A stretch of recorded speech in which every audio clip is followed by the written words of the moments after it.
Hello guys, magandang hapon inyong lahat. Ito yung aming provision, dumating na. Ayan, good for 2 months. Ayan, siguro mga nagkakaalaga ng 200,000 yan, provision namin yan.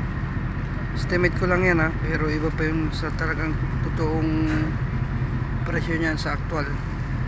Ito yung mga tropa natin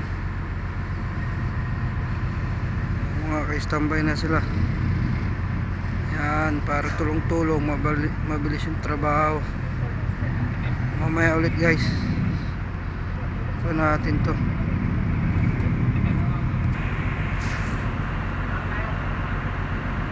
Standby na tropa.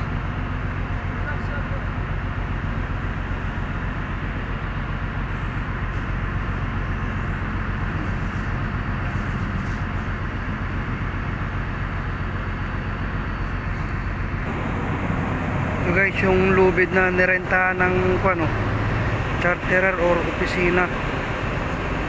Ang presyo nito $250 per day. 6 na piraso yan. Yung iba na nga ilagay na namin dito sa tambor. Yan yung nirenta na ng charterer or opisina. Kasi yung iba dyan na lubid, yung nakaraang post bagsak, kaya ito yung pinarenta.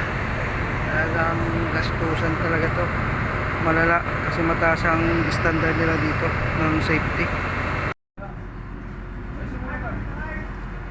Ito na guys, provision namin, bigas.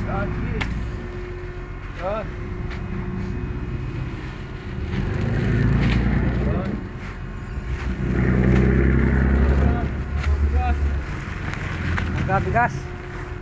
Break. Oy,